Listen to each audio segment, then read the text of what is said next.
Bien le bonjour les amis et bienvenue sur la chaîne La Passion du Modélisme. Donc je suis bien content de vous retrouver. Donc ça fait un petit temps que je n'ai plus posté de vidéos. Cela est dû donc à... J'ai dû donc faire des travaux à la maison. Donc les travaux plus le nettoyage de la maison, donc ça a pris un certain temps, donc toutes mes excuses par rapport à ça. Enfin voilà, donc je vais débuter donc cette première vidéo comme promis sur le Destroyer Fletcher Platinum Edition. Donc c'est vraiment une très grosse maquette, une maquette qui vraiment me tenait fort à cœur parce que j'ai vraiment craqué. Revell a tapé fort donc avec cette maquette. Donc en fait c'est une maquette qui existait déjà depuis quelques années, donc uniquement en plastique, mais ils ont rajouté énormément de choses. Donc ils ont rajouté les pièces en relief, donc toutes les pièces en photodécoupe. Donc il y a 3 grosses planches de photodécoupe, donc presque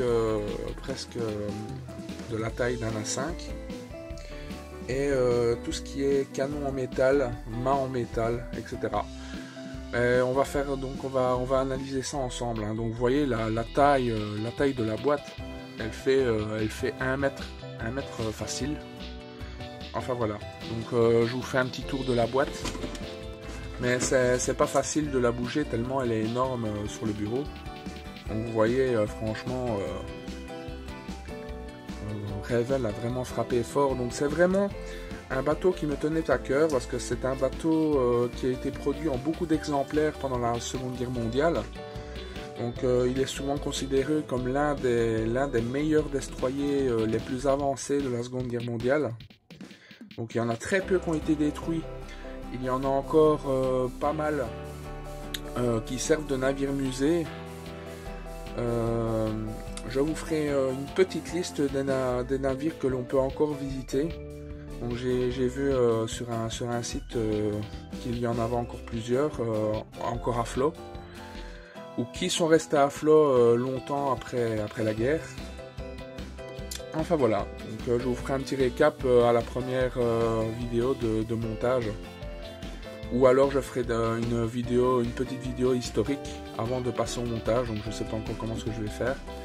Mais donc voilà, donc là on va analyser. Donc voilà, ça c'est les pièces, comment ça peut donner. Donc on va retourner la boîte.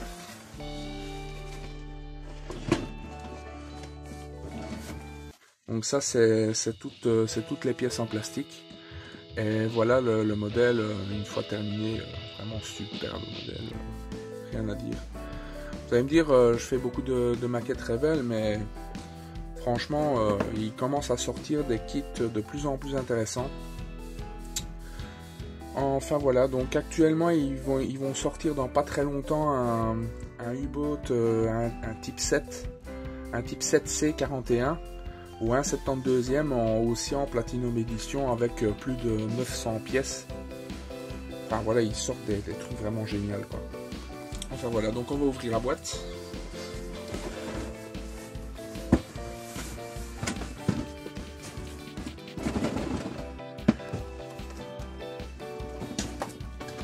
Alors, petite surprise. Oh, vous allez me dire, il n'y a rien dedans. Mais non, c'est une blague. Voilà, tout est là. Alors, donc là, c'est les instructions de peinture. Donc pour 2 versions. Donc ça, c'est la version Fletcher. Donc avec tout ce qui est camouflage. Donc c'est la version que je compte faire. Et là le chevalier, un peu moins connu, donc c'est pour ça que je ferai cette version là. Ça me plaît vraiment énormément ce type de camouflage. Et puis c'est la première fois que je ferai un camouflage de ce type là sur un bateau.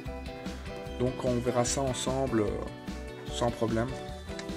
Voilà, donc ça c'est pour les instructions de peinture. Alors nous avons les instructions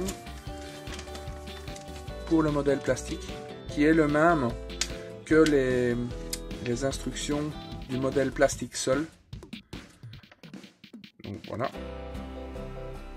Donc ça c'est les nouveaux, enfin nouveaux. Maintenant ça fait un petit temps qu'ils les utilisent. Donc les peintures, les codes couleurs, il y en a pas mal. Mais on alternera certainement les marques de peinture.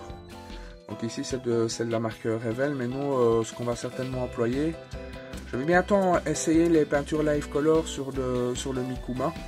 Donc ça me permettra de me faire un peu une idée pour savoir si je continue vers les peintures Life Color ou si je reste chez Vallejo ou Tamiya éventuellement, ou Gunze. Donc ça c'est toutes les grappes plastiques. Encore les grappes plastiques.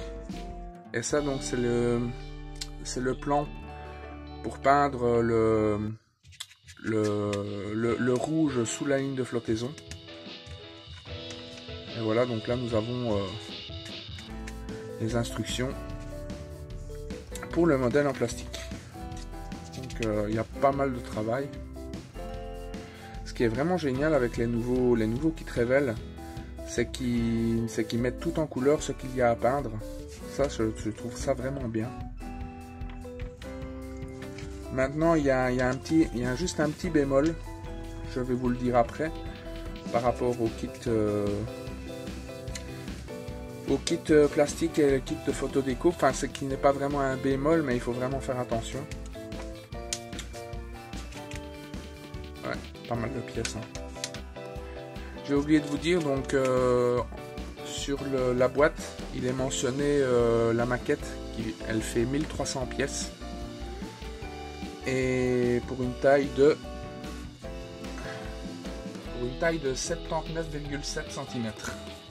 Donc c'est quand même une belle bête. Hein.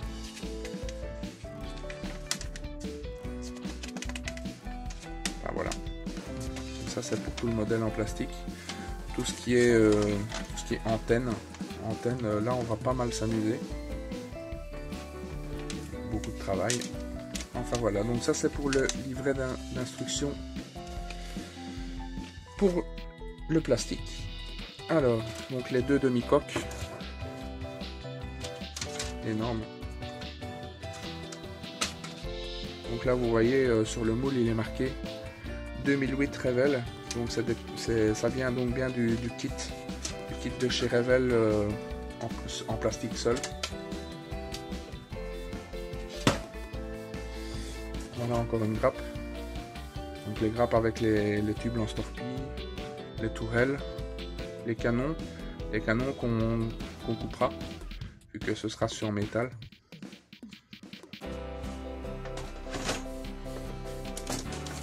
Ouais, on a toutes les grappes.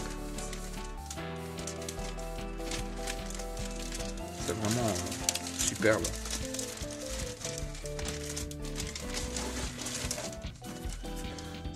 Ça c'est encore la même grappe que la première que je vous ai montrée. Donc une pièce du pont et divers pièces de superstructure.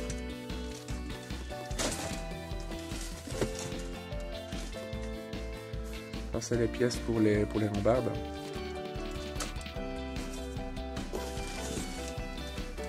Et d'autres petites pièces en plastique. Voilà. Donc ça c'est pour les pièces en plastique. Alors, ah oui, j'ai encore celle-là. Donc les pièces transparentes. Alors, chose intéressante, donc on va rentrer dans le Platinum 7. Donc ça c'est tous les mâts en métal, tous les canons en métal. Vous voyez la quantité de pièces, c'est énorme. On va vraiment s'amuser des heures et des heures et des heures sur ce kit. Les drapeaux en métal, en papier pardon. Alors, les fameuses pièces en photo découpe. Alors là, vous allez voir, c'est bluffant. Donc une belle planche de photo découpe Alors ce n'est pas de la photo découpe en laiton, je pense qu'ils appellent ça de la photo découpe en zinc, je pense. Donc voilà, vous voyez, franchement, magnifique. Superbe, superbe pièce. Rien à dire. La finesse de gravure des pièces en photo découpe. Regardez les portes.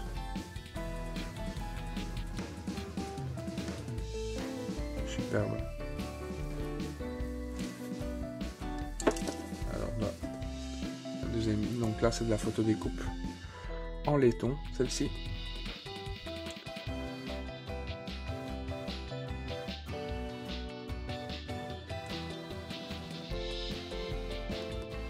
Voilà.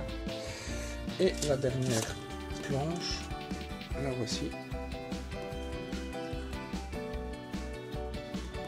Énormément de pièces, hein, comme vous pouvez le voir. Voilà. Donc, nous avons également les planches d'instruction pour la photo découpe. Je vais essayer de trouver la première. Je pense à celle-ci. Voilà.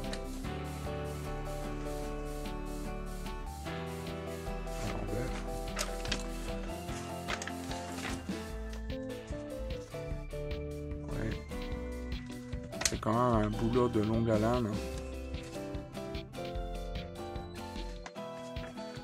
Un descriptif des pièces en question. Ça c'est pour tout ce qui est pièces en métal. Donc hors des pièces en photo découpe.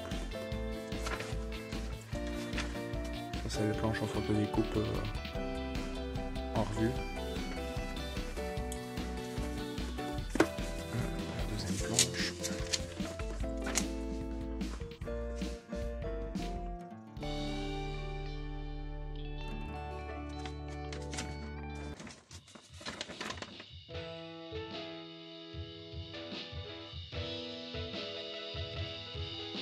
Rien à dire, hein, franchement, du boulot, on en a.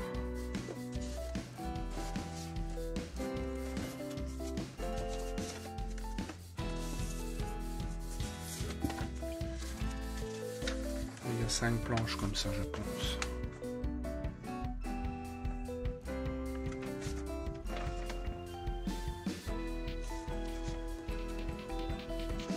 Et tout est là pour construire une maquette, la maquette dans ses moindres détails. Je pense qu'à ce jour, il n'existe pas une maquette du Fletcher aussi détaillée que celle-ci. Je sais qu'il existe un kit de chez Edouard pour agrémenter celui au 144e. De chez Revell également, juste celui en plastique, mais à voir s'il est aussi détaillé. J'ai un doute. C'est possible qu'il soit aussi détaillé, mais je ne le jurerai pas personnellement. Je préfère m'abstenir plutôt que de dire des bêtises. Voilà. Ah oui, j'oubliais la planche de photo, la planche de décalcomanie.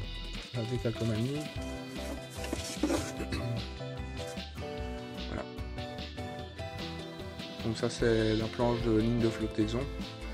La ligne de flottaison, on n'utilisera pas les décalcos, on utilisera de la peinture bien sûr. Donc vous voyez la planche de décalco, elle date de 2017. Enfin voilà. Donc voilà, petite chose, comme je vous avais dit, petit bémol. Comme dans le kit tout est séparé avec le kit plastique et les instructions de la photo découpe et des pièces en métal, il va falloir vraiment bien planifier son travail et naviguer entre les instructions en plastique et les instructions en photo découpe pour faire cette maquette.